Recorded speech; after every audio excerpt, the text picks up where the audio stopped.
We will get to those stories in just a moment, but we begin with the nation's deadliest mass shooting in more than 2 years.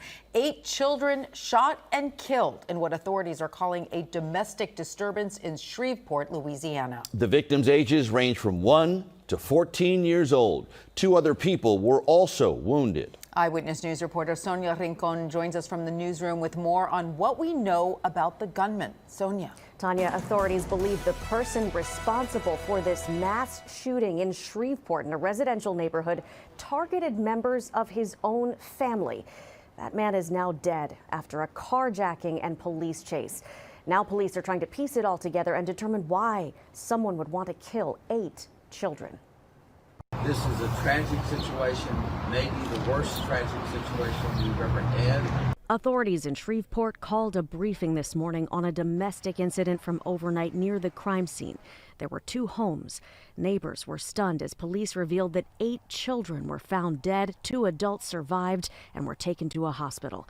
Police believed one suspect was responsible for what they called a gruesome scene. I know some of the suspect's children resided there. I'm not sure if at one point in time he lived there. We know he had ties to both residences, whether that was romantic relationships or kin. We're working to put all that information together. The 8 children between the ages of 1 and 14 were found at one of the homes. 7 children were located inside that were deceased. There was an additional deceased child that looked like he had tried to escape the residence out the back on the roof. Police believe the killer carjacked a vehicle to escape, leading them on a chase into a neighboring community that ended with the officers shooting and killing him. As they process multiple crime scenes, they're trying to figure out how someone could do this. We expect to see a certain amount of violence when you enter this job, but you don't expect it to be delivered upon a child.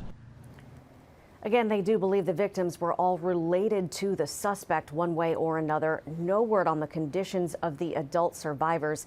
This is being handled as a very sensitive domestic violence investigation, though police say any threat appears to be